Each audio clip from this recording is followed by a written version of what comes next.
Salve, gente boa! Seja bem-vindo ao canal. E hoje a gente vai fazer reflexões aqui sobre um comentário do Renan Santos numa live do canal deles, MB Live TV, do dia 23 de maio, que tem como título aqui, início do título, Político não é seu funcionário. Vamos dar uma olhadinha aqui para a gente comentar depois. Essa é a natureza da democracia representativa. Em nenhum momento isso aqui significa que o cara é funcionário de vocês. E se alguém falar, eu sou um funcionário do povo, ele tá mentindo, porque ele não é um funcionário do povo. Ele tem mais poderes, ele tem mais responsabilidades, e ele deveria ser o mais capaz possível, o mais nobre possível no trabalho dele. E eu vou. Então ele fala que o político não é funcionário do povo, né? Ele tem mais poderes e mais capacidade, ele deveria ser o mais capaz possível, né? Bom, antes da gente comentar essa questão, eu convido você a se inscrever no canal, a curtir, comentar e compartilhar esse vídeo. Eu vi que o número de inscritos tem aumentado e também vi que a maioria das pessoas que assistem o vídeo ainda não se inscreveram. Então, é de graça, apoia o canal, valoriza ele e te convido aí, se inscreva no canal para estar acompanhando os próximos vídeos. E também te convido a assistir o vídeo passado, né, que foi o tarifaço do Trump. Se você não assistiu, ali estou fazendo algumas reflexões sobre o imperialismo e também está bem interessante.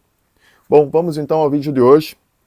Essa questão de que se um político deve ou não obedecer os seus eleitores, né, se o político ele deveria agir a despeito do povo, né, confiando nas suas próprias decisões, né, a revelia do povo, ou se não, se o político está ali simplesmente como um funcionário, como um delegado do povo, e que, como um fantoche até, vamos dizer assim, e que teria que obedecer a todas as instruções do povo, né? Essa questão já foi discutida por um filósofo político do século XIX chamado John Stuart Mill, né? Nesse livrinho aqui, Considerações sobre o governo representativo. O John Stuart Mill ele fala que essa questão não é uma questão legal, mas uma questão moral.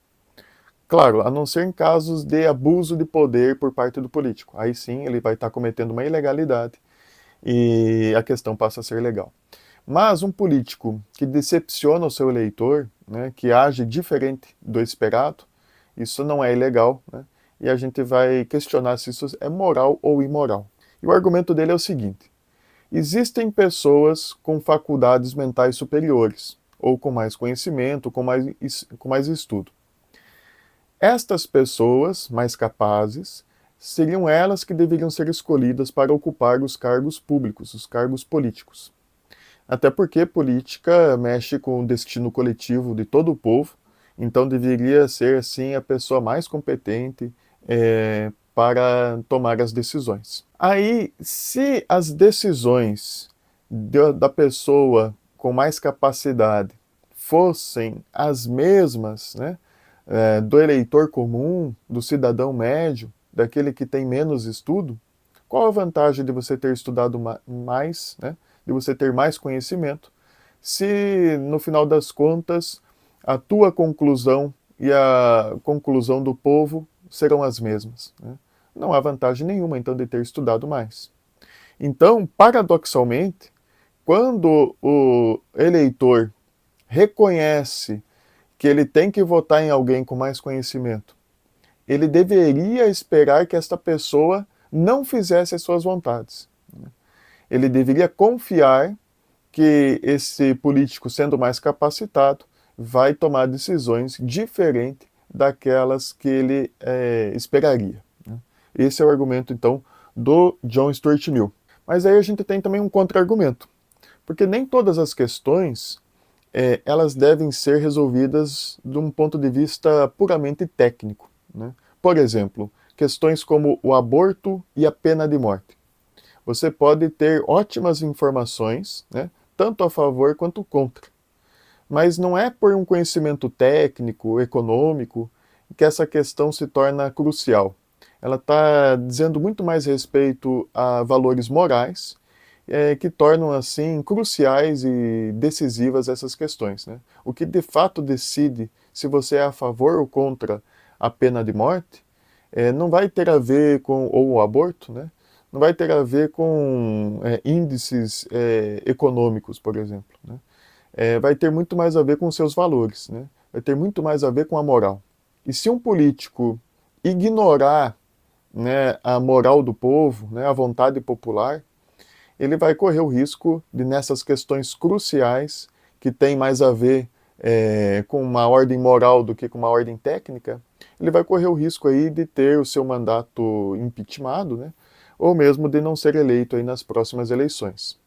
Agora, por outro lado, se for uma questão que não seja assim crucial, né, do ponto de vista moral, e o povo faz pressão para o político tomar uma certa decisão, mas esse político ele está melhor informado, ele sabe que a decisão com a qual ele é pressionado a tomar não vai fazer bem para o povo, então ele que foi eleito para este cargo, ele tem o dever, né, moral também, de bem representar o povo, inclusive desobedecendo o povo aí, porque ele está com melhor informação, né, está mais capacitado para tomar essa decisão e deve aí contrariar a vontade popular, né. Seria aí uma questão até moral, de honrar o cargo dele, né.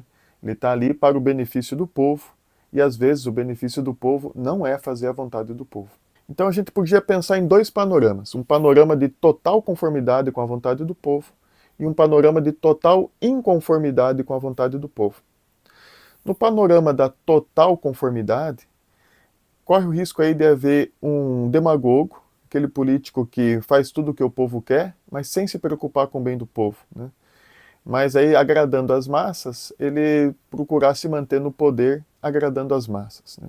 Mas também a gente pode pensar que é impossível um político estar em total conformidade com o povo, porque podem surgir casos imprevistos, né? Nesta semana, na próxima semana, no próximo mês, e aí ele vai, né, diante das surpresas, né, dos imponderáveis da vida que vão surgindo no caminho, tomar decisões que não sempre vão estar aí previstas, nem por ele mesmo e nem pelo povo. E também é uma questão de ordem prática, né, que se o político tiver que consultar o povo para cada decisão que ele precisar tomar, né, isso pode se tornar inviável aí para cumprir com os prazos que as decisões exigem que sejam tomadas. Agora vamos pensar no panorama de total inconformidade. Você vai pensar comigo assim, bom, um cara que vai contrariar o povo em tudo, ele nem vai ser eleito. Ok, mas muitas vezes o povo nem conhece, para além da fachada do político, quais são as suas opiniões, né? Quais são as suas decisões. Além disso, né, você pode pensar, bom, se tem total inconformidade, então por que chamar de representante do povo, né? Afinal de contas, não representa em nada.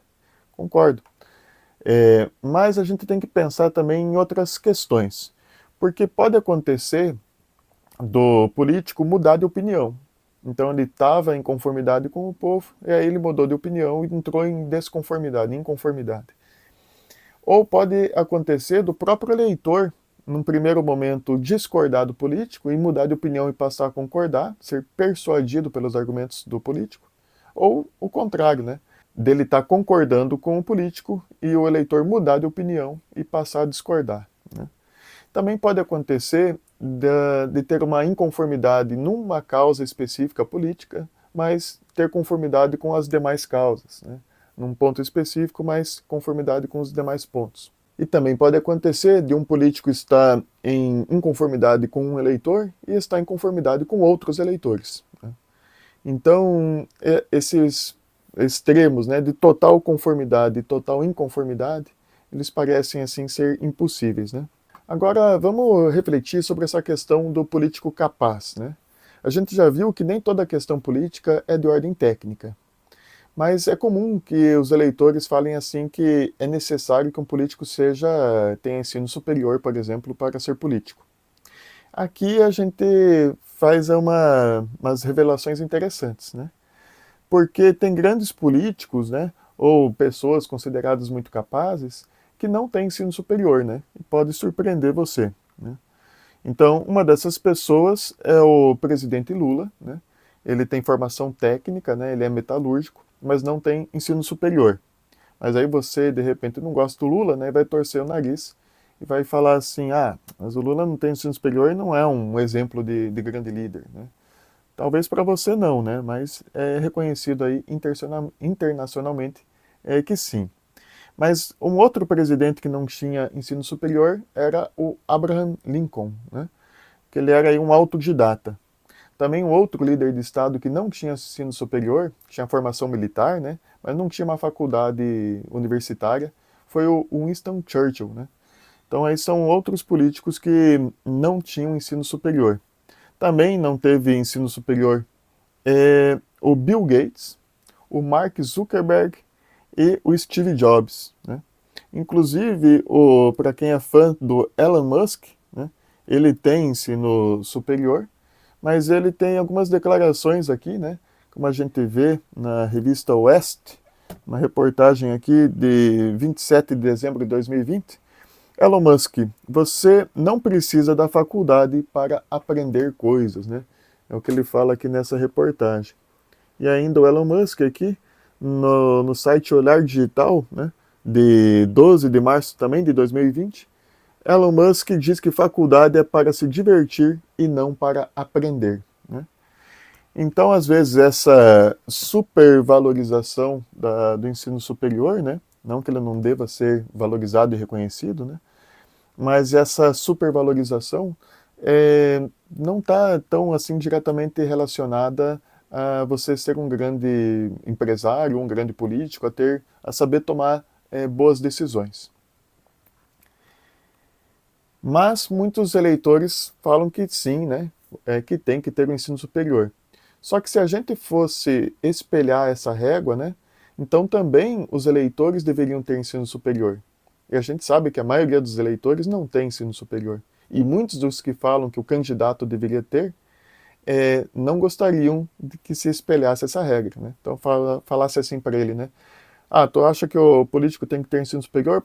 Pois eu acho também que o eleitor deveria ter. E se você que só tem ensino fundamental, ensino médio ou ensino superior incompleto, né? Se você ainda não tem um diploma, então você também não deveria votar. Você deveria estar fora da soberania nacional aqui, da democracia, né? Da soberania popular.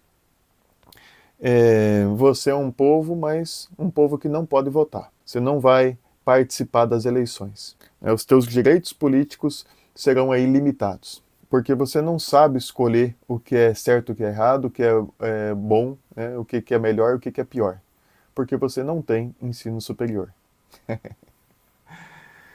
Então reparem que esse argumento é bastante elitista, né? Mas vamos pensar então, né, quais são as vantagens de uma seleção por eleições e uma seleção por concurso público para os políticos. Bom, uma seleção por eleição, né, ela tem a vantagem aí de que o povo tem a sua soberania popular, né? É ele que está escolhendo aí quem serão seus políticos que irão governá-lo. Além disso, né, um político que não seja assim, não tenha um conhecimento técnico, porque ninguém tem um conhecimento técnico em tudo, né? Se você é médico, você não tem um conhecimento técnico em segurança pública, em educação, né? Se você é um professor, você pode ter um conhecimento em educação, mas você não tem um conhecimento na área da saúde, né? Se você é um policial, você não vai ter um conhecimento ali na área talvez da saúde ou da educação. Então ninguém detém todos os conhecimentos, né?